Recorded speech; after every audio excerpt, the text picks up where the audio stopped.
Summer, 1979. The California sun was bright, the coastlines alive with hitchhikers, young dreamers trying to catch rides, chase music, and taste freedom. And rolling down those same highways was a van, a silver gray GMC that looked like any other work vehicle.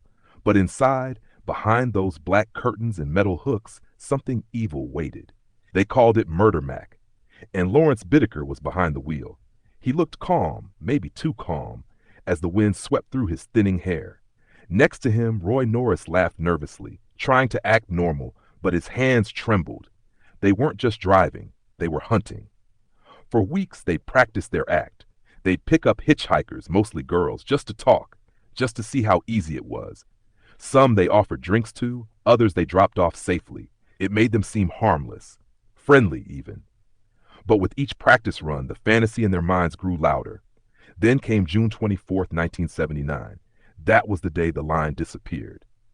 A 16-year-old girl named Lucinda Lynn Schaefer was walking home from church in Redondo Beach. She wasn't the kind to take risks. She didn't drink, didn't smoke. That night, she just wanted to get home. But when a van slowed beside her, two men smiled politely, asking if she needed a lift. She shook her head. She said no. She kept walking. But Bittaker didn't take no easily. He drove ahead, parked, waited. As she passed, Norris grabbed her and pulled her inside. The van doors slammed. The sound of her scream was swallowed by the waves and the road. Inside Murder Mac, the world went quiet, except for her cries and their laughter. They drove her deep into the San Gabriel Mountains, a place they had already chosen, a place with no lights, no witnesses, and no way out. Hours passed. The van rocked in the still night. Bittaker told Norris to keep her quiet while he tested their new tools. By dawn, Lucinda was gone. Her body was never found. But for Bittaker and Norris, it wasn't about the killing, not yet.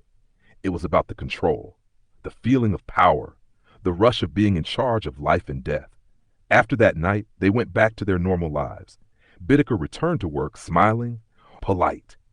Norris went back to his apartment, acting like nothing happened. They even met for lunch a few days later, laughing, planning, talking about what they could improve next time. To them, this was just the beginning. 2 weeks later, July 8th, they struck again. This time, their victim was Andrea Joy Hall, 18 years old.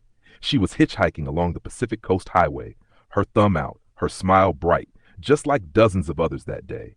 Bittaker and Norris offered her a ride, pretending to be friendly travelers. If you want to follow the story from the beginning to the end, click the related video to watch the full story.